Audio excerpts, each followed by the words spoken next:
미국 현지의 경제 동향 그리고 소식들 정리해드립니다. 맨해튼 나우 시간 오늘도 오하이오 주립대학교 자산관리학과의 겸임 교수이자 JC 회계법인의 대표로 계신 지호준 박사님과 함께합니다. 박사님 안녕하세요. 안녕하십니까? 네, 미국의 고용 데이터에 대한 얘기 먼저 해보도록 하겠습니다. 지난주 9월 고용보고서 결과가 발표됐는데 아무래도 매달 초에 발표되는 이 고용보고서 결과는 이 연준의 정책과 상당히 밀접한 연관성을 가지기 때문에 관심도가 클 수밖에 없습니다. 이번 9월 고용은 여전히 상당히 부진한 것으로 나타나면서 시장을 한 차례 끌어내리기도 했었는데 이번 보고서 결과에 대해서 어떻게 보셨는지 분석부터 해주시죠. 네, 지난주에 발표되었던 고용지표는 저희가 예상했던 대로 변화와 어떤 큰 개선은 없었습니다. 하지만 예상과는 또 다르게, 너무 다르게 실망스러운 고용지표가 발표되었는데요.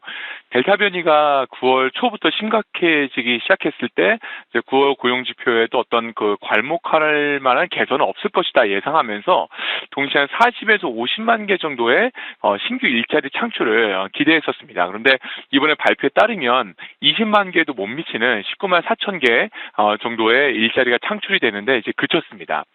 대신 실업률이 8월에 5.2%에서 이제 9월에는 4.8%로 이게 하락하면서 고용 지표가 시장에 준 어떤 충격이 어느 정도 이제 상쇄되기는 했지만 그래도 여전히 9월 지난달 고용 지표는 이제 문자 그대로 이제 실망이었다라고 볼 수 있겠습니다.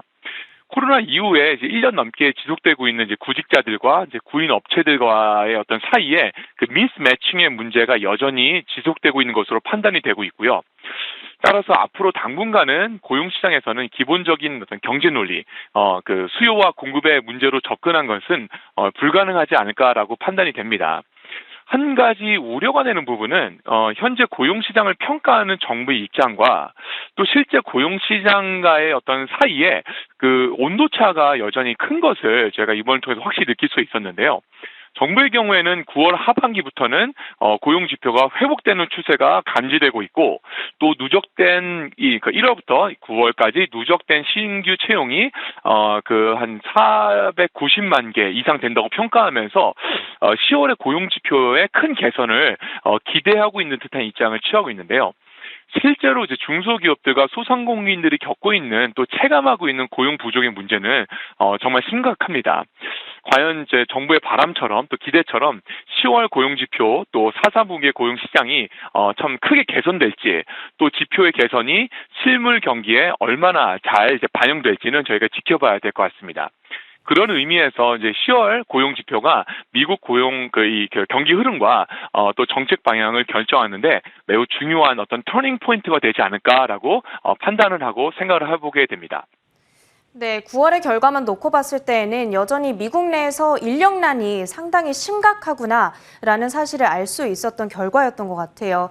그러다 보니까 기업 입장에서는 더 많은 인력을 유입시키기 위해서 임금을 높여 잡을 수밖에 없는데 이것이 자연스럽게 임금 상승발 2차 인플레이션 우려로 또 부각이 되고 있습니다. 이로 인한 미국 경제 타격에 대해서는 또 어떻게 예상하고 계실까요?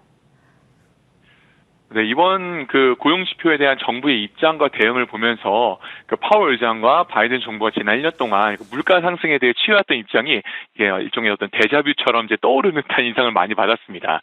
그동안 미국 정부는 물가 상승에 대해서 일시적인 현상이라고 판단하면서 비교적 보수적이거나 또는 조심스러운 입장을 취해왔었죠. 정부 입장에서는 금융시장의 안정과 성장률의 안정에 보다 관심을 많이 갖고 있기 때문에 또 국정 운영해야 되기 때문에 이해는 되지만 그럼에도 불구하고 이제 실물 고용 시장과의 어떤 괴리감은 여전한 것 같습니다. 10월 고용 지표는 아무래도 11월에 있을 10월 첫째 주에 있을 FOMC 미팅 이후에 발표되지 않을까 싶은데요. 타임라인으로 봤을 때는 고용 시장의 문제가 주도하는 어떤 테이퍼링의 시장은 어쩌면은 이 시간차 때문에 연말까지 딜레이될 수 있지 않을까라는 생각을 해보게 되었습니다. 한 가지 저희가 지금부터 지속적으로 확인해야 될 부분은 업종별 채용 현황 분석과 또 추이 분석이 될 것 같은데요. 이번 고용지표에서는 데이터 자체가 큰 의미가 있지 않기 때문에 분야별 또는 산업별 이제 분석 결과를 활용하기는 좀 어려웠습니다. 대신에 이제 말씀드렸던 것처럼 11월에 발표된 10월 고용지표가 기업들의 4, 4분기 실적에 직접적인 영향을 줄 수 있을 것이다라고 여전히 생각하고 있고요. 11월 초에 발표될 10월 고용 지표들, 특히 연말 특수를 준비하고 있는 이제 소매업들의 신규 채용 현황을 보다 자세히 살펴보고 분석하는 것이 이번 4, 4분기 투자 전략을 세우는데 매우 필요한 중요한 요소가 될 것 같습니다. 네, 이제 다음으로는 유가에 대한 이야기도 빼놓을 수가 없겠습니다. 국제유가가 이제는 배럴당 80달러 수준을 가리키면서 진짜로 유가 100달러 시대가 오는 건가 하는 생각이 들기도 하더라고요. 이것 역시도 인플레이션과 직결된 문제다 보니까 걱정이 많이 있고요. 또 안 그래도 지금 심각한 미국의 공급망 문제에 조금 더 기름을 붓는 소식이 아닐까 하는 생각도 듭니다. 유가 흐름에 대해서는 어떻게 판단하고 계세요? 네, 제가 오늘 마지막으로 확인한 서부 텍사스산 크루드 가격의 경우에는 80불 정도대에서 형성이 되었고, 북해산 브렌트유의 경우에도 83불대를 유지한 것 같습니다.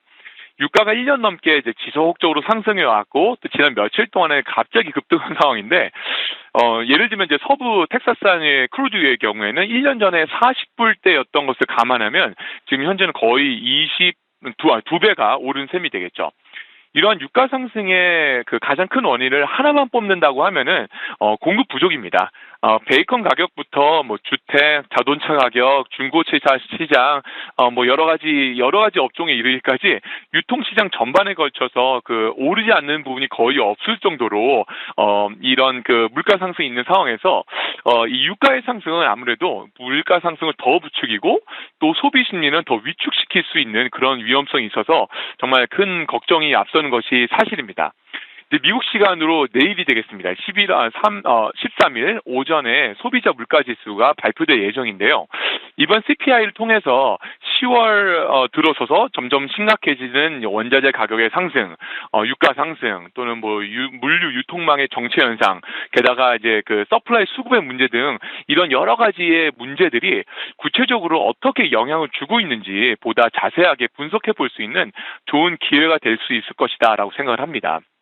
앞서 이제 10월 고용 지표가 테이퍼링의 시점을 이렇게 지연시키는 데 영향을 줄 수 있다라고 말씀을 드렸는데요. 이번에 내일 발표될 물가 지수의 경우에는 만약에 그 지수가 생각보다 물가가 높게 형성이 된다면 발표가 된다면 10월 고용 지표와는 상관없이 이 테이퍼링의 시점이 앞당겨질 수 있지 않을까라고 생각을 하고요. 아마도 시장은 더 민감하고 빠르게 반응할 수 있지 않을까라고 예상을 합니다.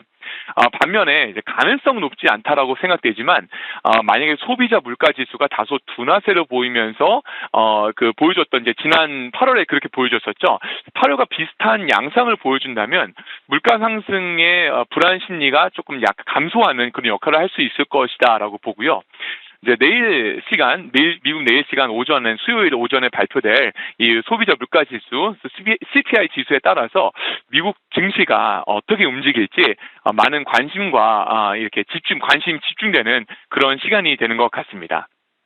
네, 내일 발표되는 9월 CPI 지수 결과에 따른 시장의 향방 저희가 눈여겨보도록 하겠습니다. 오늘 시간 관계상 저희가 질문 여기까지 드려봐야 될 것 같아요. 지금까지 맨해튼 나우 시간은 오하이오 주립대학교에 계신 지호준 박사님과 함께했습니다. 박사님 고맙습니다. 감사합니다.